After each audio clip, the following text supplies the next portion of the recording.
klarifikasi. Ini tanggung jawab siapa? Bapak malu nggak sih? Apakah saya dengar permintaan maaf yang benar terjadi? Orang-orang menjadi korban. Pak Firly, Pak Firly. Pak, sedikit Pak, sedikit Pak. Pak Firly ada dokumen di bawah Pak selain LHKPN itu Pak. Sudah jelas saya cukup ya.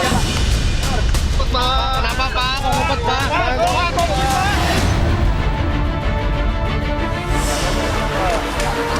Menetapkan Saudara FB selaku Ketua KPK RI sebagai tersangka dalam perkara dugaan tindak pidana korupsi.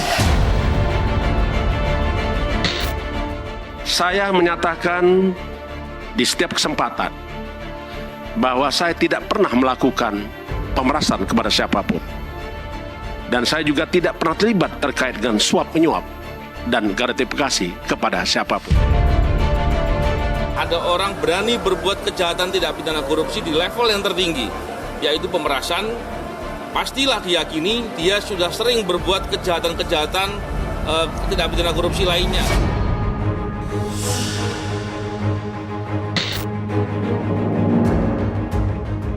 Cukur rambut hingga gundul jadi simbol pembersihan KPK usai Firly resmi menjadi tersangka kasus pemerasan dan penerimaan gratifikasi mantan Menteri Pertanian Syahrul Yassin Limpo. Cukur itu adalah membersihkan, ya, jadi kita membersihkan kepala, membersihkan KPK.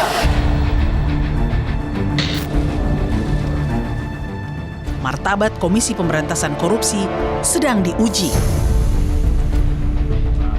Pertama kali dalam sejarah, Ketua KPK ditetapkan sebagai tersangka korupsi. Firly Bahuri sebagai Panglima Pemberantasan Korupsi diduga memeras mantan Menteri Pertanian Syahrul Yassin Limpo dalam penanganan kasus dugaan korupsi di Kementan. Pada prinsipnya dalam penyidikan dugaan tindak pidana korupsi yang terjadi, setidaknya kami dari tim penyidik menemukan fakta penyidikan terjadi beberapa kali pertemuan dan yang diduga penyerahan uang. Ya. Dituding korupsi, Firly Bahuri menolak mundur dari KPK. Firly bahkan menilai situasi ini sebagai serangan balik koruptor. Ia pun menggugat Polda Metro Jaya atas penetapan dirinya sebagai tersangka. Untuk tidak mundur dari suatu hadapan tentang kebatilan, terutama menghadapi serangan balik para koruptor. Mau tak mau, KPK harus bercermin atas kasus Firly. Alih-alih meminta maaf, Wakil Ketua KPK Alexander Marwata mengaku tak malu dengan kasus yang menjerat Firly. Kita juga harus berpegang pada prinsip praduga tidak bersalah. Itu dulu yang kita pegang. Kan gitu kan? Apakah kami malu? Saya pribadi tidak. Ya. Karena apa? Ini belum terbukti. Mantan Ketua KPK Abraham Samad menilai sikap Alexander Marwata ini adalah bentuk melindungi kejahatan Firly. Samad pun mendesak polisi agar menelusuri kemungkinan adanya pimpinan KPK yang terlibat dalam kasus ini. Sekali lagi saya mau mengingatkan orang yang bernama Alexander Marwata bahwa keterangan yang Anda lakukan itu, yang Anda sampaikan, itu memberi kita petunjuk bahwa Anda sedang melindungi yang namanya kejahatan. Maka polisi harus juga memanggil orang yang bernama Alex Marwata dan komisioner-komisioner lainnya untuk segera diperiksa. Karena saya tidak yakin Firly hanya seorang diri melakukan kejahatan ini. Presiden Jokowi telah melantik Nawawi Pomelango jadi Ketua KPK sementara menggantikan Firly. Tugas berat kini menanti Nawawi dan 3 pimpinan KPK lainnya. Memulihkan kepercayaan publik pada KPK yang telah hancur akibat ulah Firly.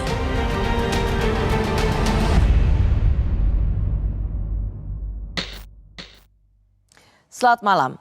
Saya sudah bersama Ketua KPK periode 2015-2019, Bapak Agus Raharjo. Pak Agus, terima kasih. Pak Agus sebagai Ketua KPK di periode 2015-2019, persis sebelum Ketua KPK yang jadi tersangka yaitu Firly Bahuri menjabat. Pak Agus, saya mau tanya dulu, apa yang Anda lihat dari lembaga anti rasuah ini yang pernah Anda pimpin sekarang? Baik Mbak Rosi, para pemirsa, Assalamualaikum warahmatullahi wabarakatuh. Selamat malam. Mbak Rosi, ini memang sangat tidak mengembirakan. Saya juga merasa ini adalah dari sisi citra, ini adalah terendah selama ini.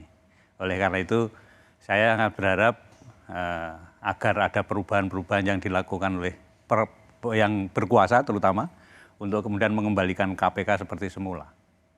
Bapak kelihatan ikut merasa jadi, saya bisa menangkap, sedih banget ya? Iya. Saya sedih, termasuk saya sangat sedih dengan ini.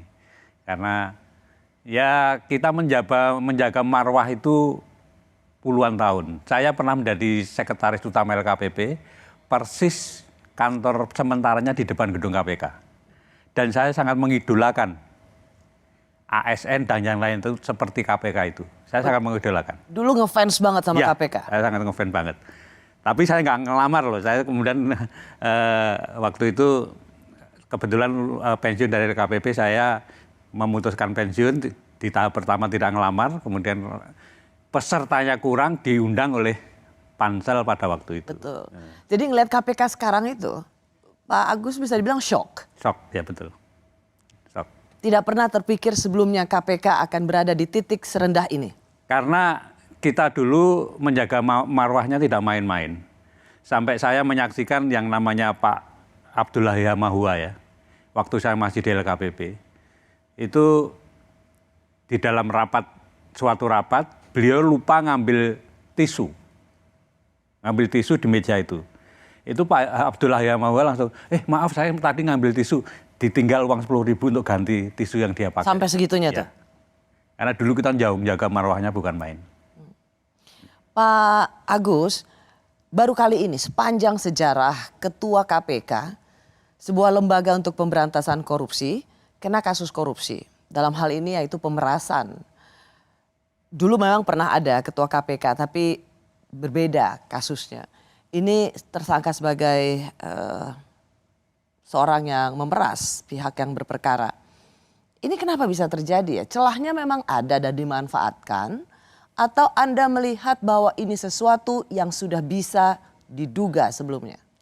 Sebetulnya kalau kita kembali ke proses pemilihan komisioner hari ini, itu protes terhadap terpilihnya beberapa komisioner, itu sudah dilakukan banyak orang, termasuk saya sendiri. Kalau Mbak Rosi ingat, saya menulis surat terbuka kepada Presiden sama Komisi 3 kalau tidak salah. Kemudian juga deputi kami, deputi pengawasan internal dan pengaduan masyarakat, itu mengirim suratnya kepada Pansel dan menantang Pansel untuk kalau pengen bukti mari datang ke KPK, buktinya kami tunjukkan. Jadi kami dulu memang di KPK termasuk orang yang tidak menyetujui kalau Pak Firly ini bisa menjadi komisioner gitu. Jadi sejak awal tidak saja pegiat anti korupsi yang keberatan atau mengirimkan pesan protes bahwa ada nama-nama termasuk Pak Firly ini menjadi pimpinan KPK, tapi Pak Agus Raharjo sendiri sebagai Ketua KPK sebelumnya itu juga sudah mengirim pesan. Ya, saya bikin surat terbuka kepada Presiden kan. Saya lupa apa ke Komisi 3 saya tembusin, tapi Presiden malah saya ditanya oleh siapa itu yang Mas Ulin Yusron ya kalau nggak salah ya. Itu nelpon saya, Pak Agus ini benar tulisan Pak Agus. Betul itu tulisan saya gitu. Pak Agus, saya akan menitik beratkan pada poin itu. Soal kualitas integritas para pimpinan KPK. Tetapi yang juga saya mau masuk adalah ada perlawanan dari Firly Bahuri ketika ia ditetapkan sebagai seorang tersangka. Dan ini kalimatnya. Saya pastikan bahwa kami tidak pernah melakukan hubungan dengan para pihak, apalagi meminta sesuatu atau disebut dengan pemerasan.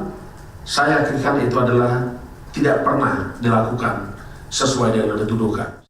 SEL dan Ditkrimsus Polda Metro juga sudah mengatakan bahwa ada pertemuan Pak Firly dengan SEL di Rumah Kertanegara, Pak. Mungkin Pak Firly ada penjelasan terkait hal itu, Pak? Saya pastikan saya tidak pernah ketemu dia di sana.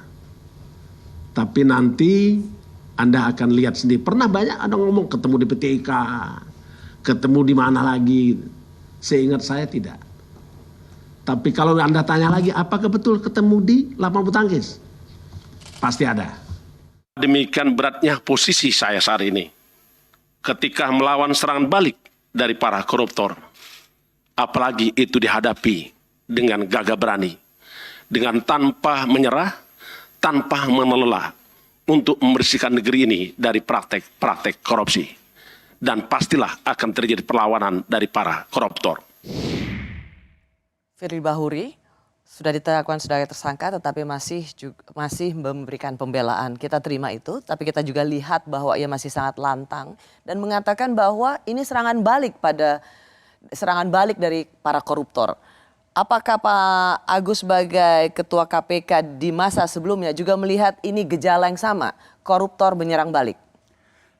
Serangan balik koruptor itu mungkin ada, itu wajar sekali kalau. Apakah ada. Dalam kasus ini kalau serangan kasus balik ini, koruptor? Saya terus terang kalau kita mengacu kepada pengalaman pada waktu saya menjadi Ketua KPK, Saudara Firly ini juga pernah dilakukan penyelidikan etik terkait dengan ketemu dengan salah seorang yang diduga juga akan menjadi berperkara. Oke, jadi kalau saya katakan misalnya bahwa apakah pas konteks koruptor menyerang balik di kasus Ketua KPK menjadi tersangka, itu sebuah label yang pas? Itu saja yang saya tanya. Apakah benar ini koruptor menyerang balik atau memang sudah layak dan sepantasnya seorang KPK dijadikan tersangka? Kalau lihat kejadiannya kemudian kan banyak ya. Kenapa kemudian kita ragu-ragu bahwa itu serangan balik? Karena kejadiannya kan sampai ada rumah di Kertanegara, sampai ada itu. Jadi kalau dalam kaitan itu kemudian kan kita menjadi ragu-ragu itu kalau serangan balik koruptor ya.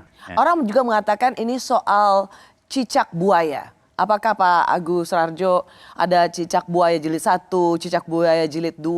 Apakah ini termasuk cicak buaya jilid? Kalau ini bukan masalah cicak buaya itu pasti. Sama sekali jauh dari pertarungan cicak buaya. Ya, jauh. Pak Agus Rarjo, saya juga ingin menanyakan bahwa bagaimana bila misalnya begini, argumentasinya atau pembelaan Pak Firly Bahuri, bagaimana saya bisa memeras orang yang berperkara? Toh mantan Menteri Pertanian itu ditetapkan sebagai tersangka, sehingga itu nggak nyambung logika hukumnya. Kan menetapkan sebagai tersangkanya sangat belakangan, ya kan, sangat belakangan. Jadi itu kemudian ya karena merasa gagal kemudian ya ditetapkan aja sebagai tersangka, kan bisa begitu. Jadi kalau saya kalau menetapkannya itu jauh-jauh hari sebelum isu itu berkembang, itu malah mungkin sangat jauh lebih baik dibandingkan dengan sudah menjadi medannya sudah diacak-acak, medannya sudah baru ditetapkan gitu. Kalau kita lihat apa kalimatnya mantan Menteri Pertanian ketika ditanya oleh para wartawan, apakah benar Ketua KPK memeras Menteri Pertanian soal kasus korupsi? Mentan mengatakan tangan saya masih diborgol ini. Itu pesan apa kira-kira menurut Anda? Kalau tangan saya masih diborgol itu kan dalam arti dia nggak bisa berpihak pada dirinya sendiri karena juga dia terkait dengan KPK yang masih bisa melakukan apa dia lebih diberatkan atau akan diringankan kan anunya begitu. Jadi dia pasti mikir itu juga, makanya dia tidak memberikan jawaban yang clear, yang jelas mengenai. Ia tidak dapat mengatakan yang sebenarnya karena tangannya masih diborgol di KPK. Baik, penetapan status tersangka tak membuat Firly Bahuri gentar. Ia melawan karena yakin dalam penetapannya sebagai tersangka adalah Kapolda Metro Jaya. Apakah ini menandakan perang bintang mantan pejabat KPK asal Polri?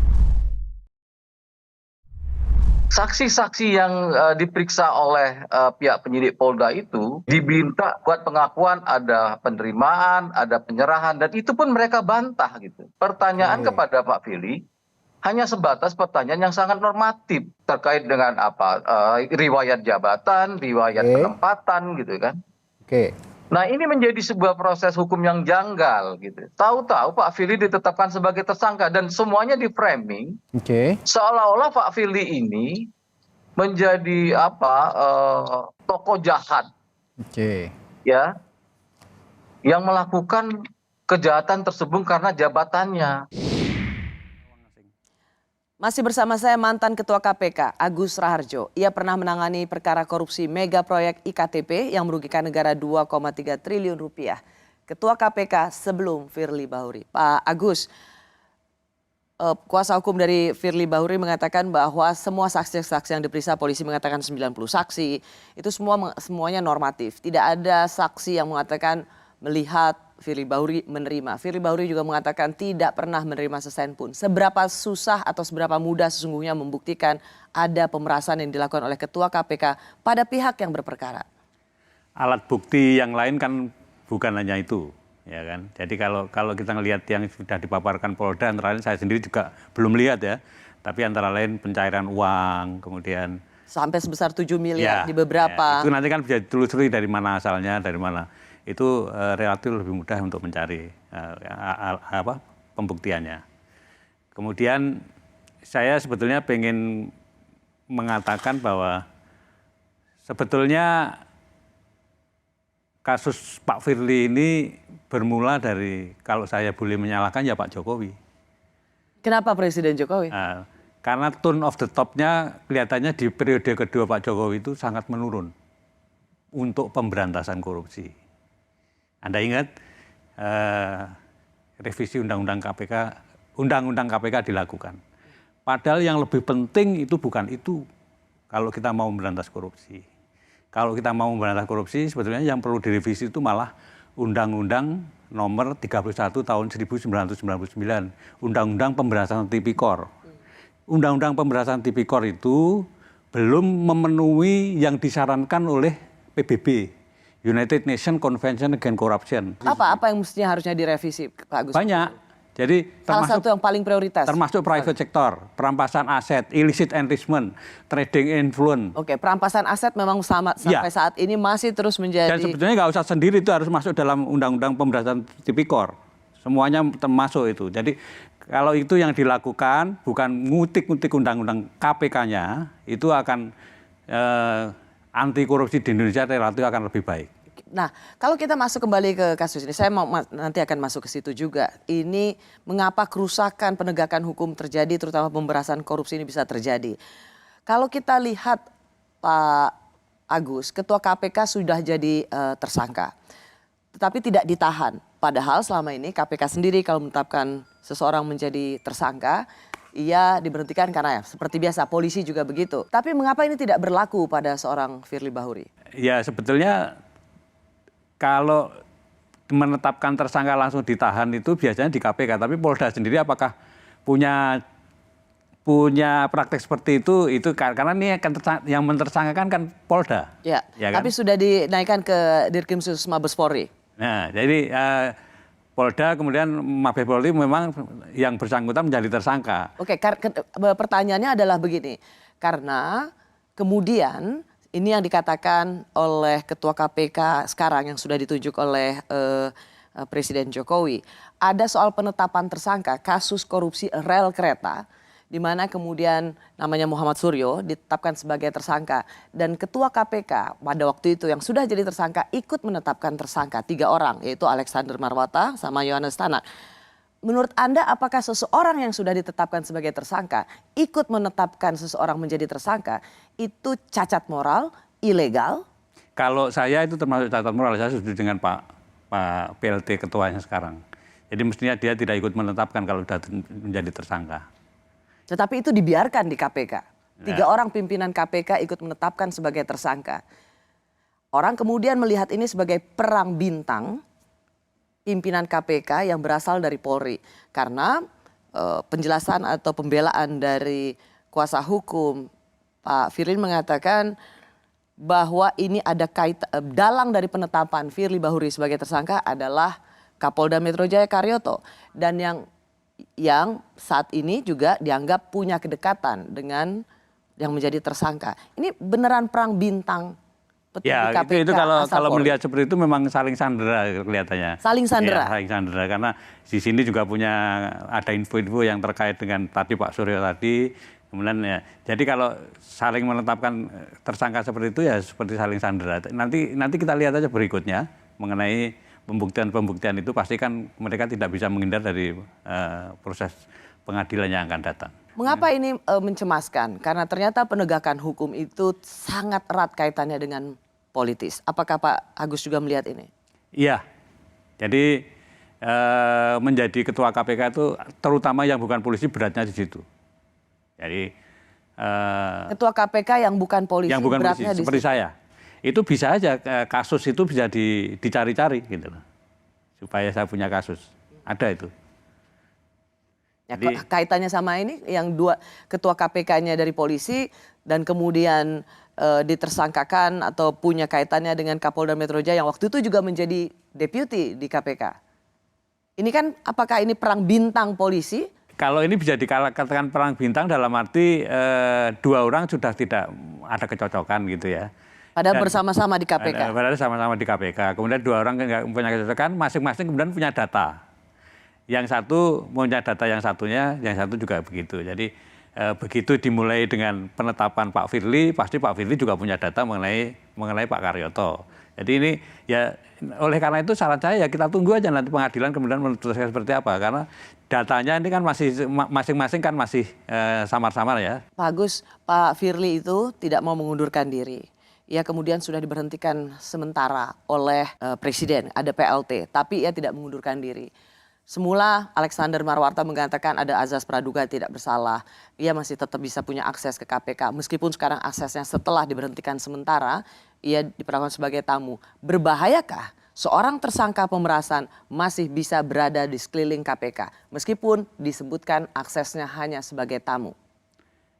Ya itu termasuk hal yang mungkin harus dibenarkan oleh teman-teman KPK. Jadi sebaiknya ya yang bersangkutan tidak punya akses lagi di KPK dan dalam hal ini Dewan Pengawas kan harus juga berperan.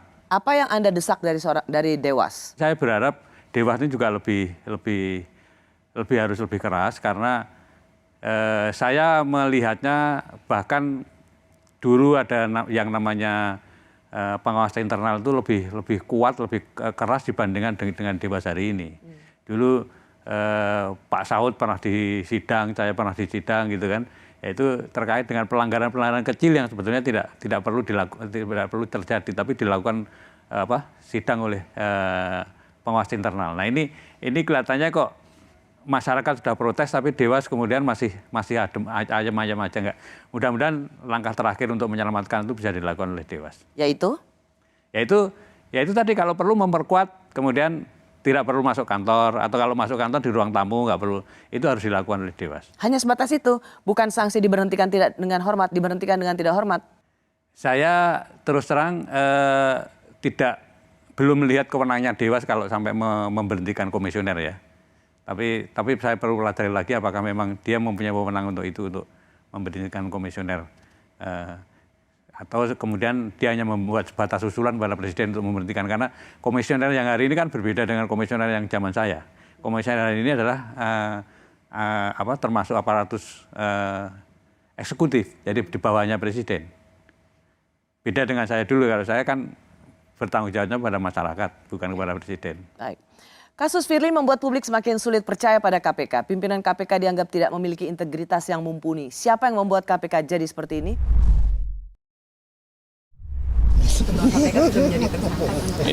Hormati semua proses hukum. Hormati semua proses hukum. Itulah presiden kita ya, selalu bicaranya kayak begitu, normatif. Pernah nggak dia sadar bahwa ini dimulai dari ulahnya dia? Pernah nggak dia memikirkan bahwa Firly ini terjadi seperti ini, itu karena ulah dari kepemimpinannya gitu? Pernah nggak dia sadar itu? Pasca penetapan ini kita mau bikin apa gitu? Ya kalau kita mau bikin itu, saya bilang agak sulit kita mengharapkan sesuatu di pemerintahan sekarang ini, karena udah passionnya pemberantasan korupsinya nggak ada gitu. Masih bersama saya mantan Ketua KPK yang juga pernah menjabat Kepala Lembaga Kebijakan Pengadaan Barang dan Jasa Pemerintah periode 2010-2015. Ia diminta panitia seleksi KPK untuk mendaftar sebagai calon pimpinan KPK masa itu, Bapak Agus Rarjo. Pak Agus, pada waktu Pak Agus menjadi Ketua KPK, sesungguhnya Pak Firly Bahuri ada di situ sebagai Deputi Penindakan. Harusnya Anda tahu dong track record Pak Firly Bahuri waktu itu? Tahu. Apa catatan Anda? Jadi saya tadi di periode pertama sudah saya ceritakan bahwa dia pernah diperiksa oleh Komisi Etik yang dibentuk oleh Deputi PIPM terkait dengan pertemuan dia dengan salah satu yang akan menjadi kasus di KPK. Ya, waktu itu kalau tidak salah dia bertemu dengan saksi dari BPK dalam kasus suap perimbangan tahun 2018.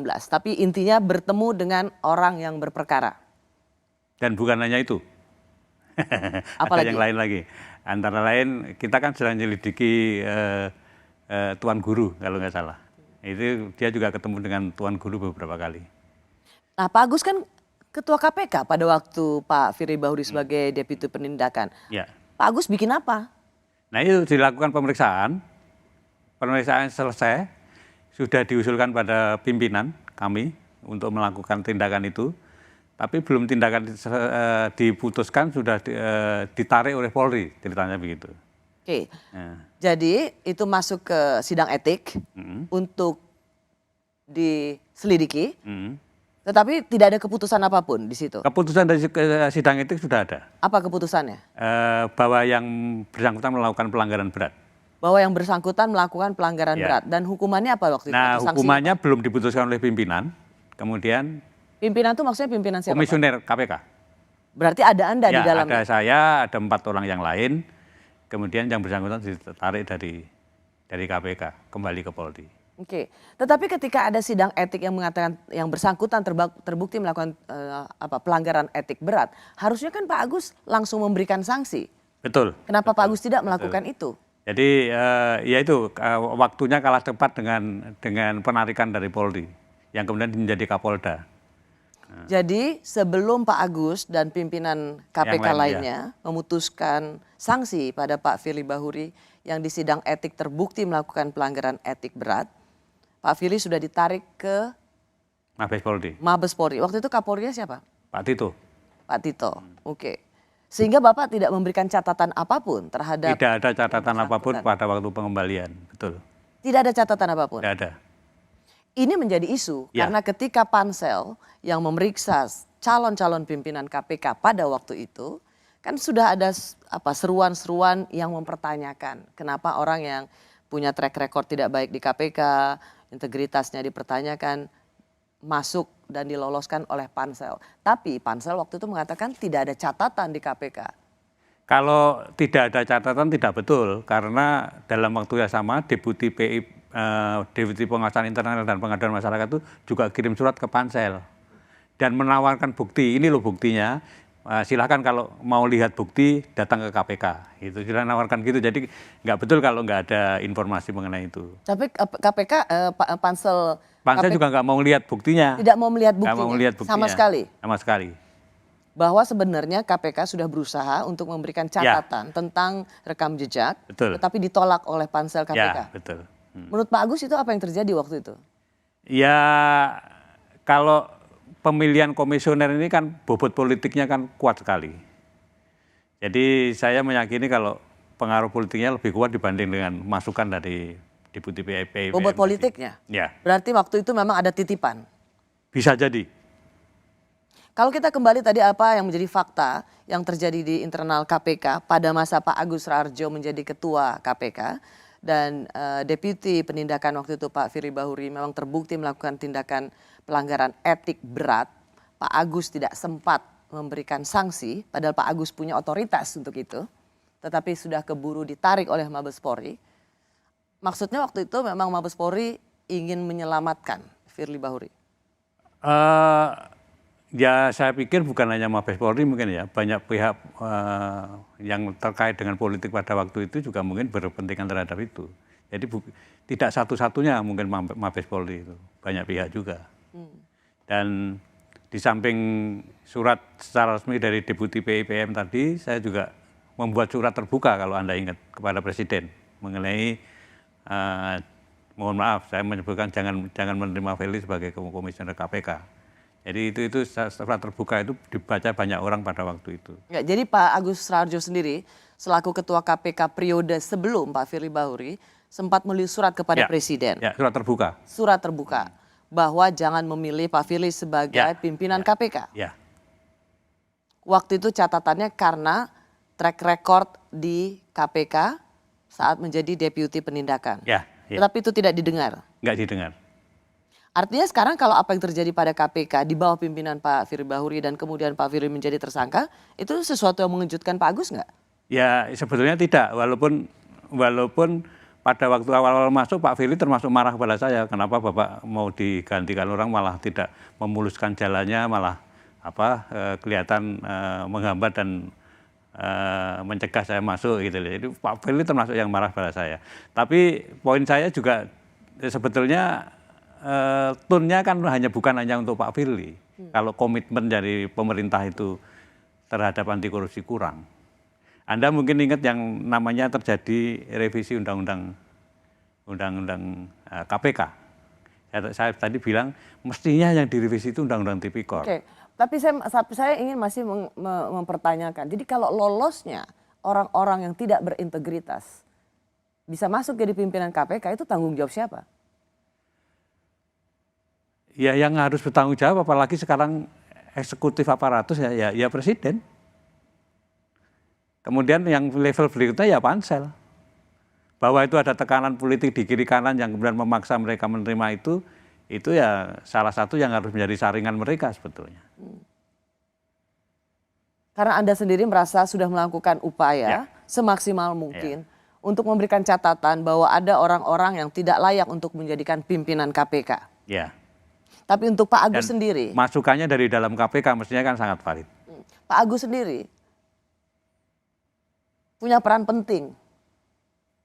Karena pada waktu Pak Agus menjadi ketua KPK, ada deputi penindakan yang sangat fatal sekali dan strategis tugasnya. Ketemu dengan orang berperkara dan tidak cuma sekali, Pak Agus sebagai ketua KPK tidak melakukan apa-apa. Ya. Komisioner KPK pada waktu itu ya tidak melakukan apa-apa. Jadi ketika ada orang yang tidak punya integritas kembali masuk dengan leluasa ke KPK, itu tidak pernah lepas dari pimpinan sebelumnya. Ya, kami termasuk salah. Bapak mengakui bahwa Bapak dan pimpinan komisioner lainnya salah. Ya.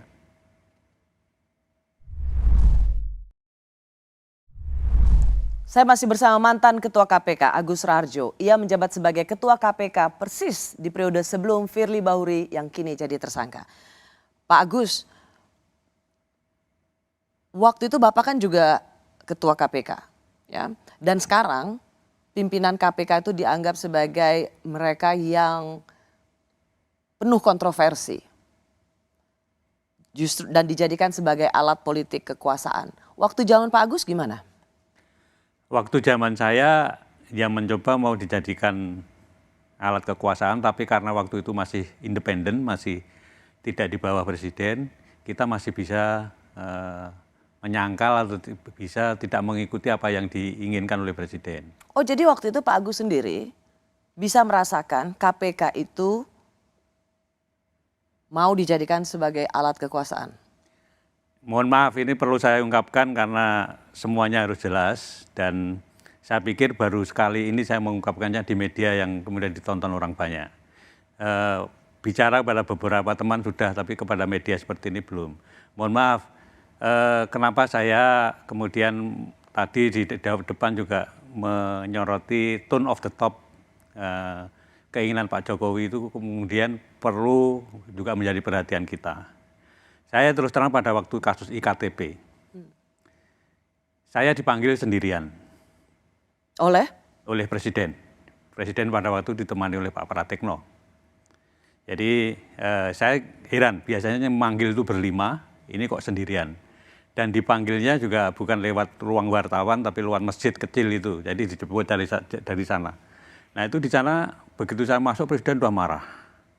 Presiden sudah marah, menginginkan, karena baru saya masuk itu, beliau sudah teriak, hentikan, kan saya heran, hentikan, yang dihentikan apanya gitu kan. Setelah saya duduk ternyata saya baru tahu kalau yang suruh hentikan itu adalah kasusnya Pak Setnov. Ketua DPR waktu itu? Ya, Ketua DPR pada waktu itu mempunyai kasus IKTP, supaya tidak diteruskan. Nah, Sprindik itu kan sudah saya keluarin 3 minggu yang lalu dari Presiden bicara itu. Sprindik itu tidak mungkin karena KPK tidak punya SP3, tidak mungkin saya berhentikan, saya batalkan. Ya. Kemudian karena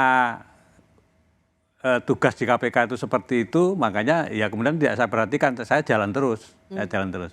Tapi akhirnya kan dilakukan revisi undang-undang, nanti kan intinya revisi undang-undang itu kan SP3 menjadi ada, kemudian di bawah presiden, karena apa pada waktu itu mungkin presiden merasa bahwa ini ketua KPK diperintah presiden kok nggak mau, apa mungkin begitu kemudian Itu gelagat awalnya ya? Ya, nah, jadi jadinya kan revisi undang-undang KPK itu, dan sebelum revisi undang-undang KPK itu Anda kemudian juga perlu pahami buzzer itu kemudian kan bukan main kan. KPK sarang Taliban, KPK. Jadi sehingga civil society pada waktu itu yang membela revisi undang-undang KPK itu sangat-sangat sedikit. Teman-teman saya seperti Pak Imam Prasojo itu nggak datang tuh kalau waktu itu, karena tidak sebanyak waktu membela cicak buaya. Tidak pada waktu cicak buaya, karena merasa ini KPK sudah seperti Taliban, seolah-olah omongannya buzzer itu betul gitu loh. Jadi revisi undang-undang KPK kemudian terjadi. Anda kemudian melihat di periode kedua ini kan yang namanya Corruption Perception Index itu kan turun terus-menerus. Itu menjadi gambaran kita, karena itu yang menilai adalah 9 lembaga internasional. Pak Agus, kalau saya ingin kembali, jadi ini sebuah kesaksian ya, dan fakta yang Pak Agus alami bahwa Bapak dipanggil oleh Presiden untuk menghentikan kasus IKTP yang mentersangkakan Setia Novanto waktu itu menjadi Ketua DPR. Bapak bersaksi itu ya? Saya bersaksi. Dan itu memang terjadi yang sesungguhnya, saya alami sendiri. Saya awalnya tidak cerita kepada komisioner yang lain, tapi setelah beberapa lama gitu kemudian saya cerita. Apa yang Bapak jawab ke Pak Presiden ketika Presiden mengatakan hentikan soal IKTP ini? Saya bicara apa adanya aja, bahwa sprindik sudah saya keluarkan 3 minggu yang lalu, di KPK itu nggak ada SP3. Nggak mungkin saya memberhentikan itu. Yang Anda tangkap Pak Agus, yang ingin dihentikan Presiden itu adalah jangan sampai mentersangkakan Setia Novanto yang waktu itu menjadi Ketua DPR. Karena Presiden waktu itu juga nanya kepada Pak Menseknek, Pak Sarasik, sprindik itu apa toh gitu. jadi itu kejadiannya pada waktu itu. Dan akhir dari pertemuan itu apa Pak? Yang nggak ada apa-apa. Saya diperintahkan nggak mau ya sudah, saya pulang begitu aja. Dan Bapak kemudian melihat time frame-nya atau waktu demi waktu, bagaimana kemudian ada pelemahan KPK. Salah satunya dari kesaksian yang baru saja Pak Agus Rarjo katakan bahwa memang karena pimpinan KPK independen, tidak bisa diperintah oleh kekuasaan, maka dengan cara mengubah undang-undang KPK lah pimpinan KPK dapat diatur. Ya. Itu salah satu yang setelah kejadian revisi undang-undang KPK kemudian menjadi perenungan saya. Oh ternyata pengen KPK itu bisa diperintah-perintah gitu. Setelah itu bagaimana relasi Pak Agus dan pimpinan KPK lainnya dengan istana? Pada waktu revisi undang-undang KPK semua orang mungkin tahu. Pengen ketemu nggak diizinkan. Bahkan bukan hanya ketemu presiden, ketemu Menteri Kumham saja tidak diizinkan. Pimpinan KPK waktu itu? Jadi itu yang kami rasakan.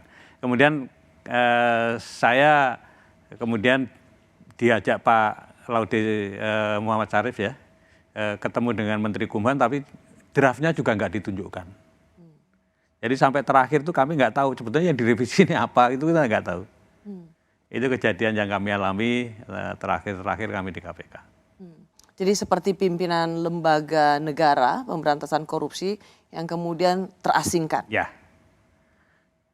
Bayangkan revisi undang-undang KPK selesai dalam waktu berapa? 12 hari dan pimpinan KPK sama sekali nggak tahu apa yang direvisi sampai terakhir.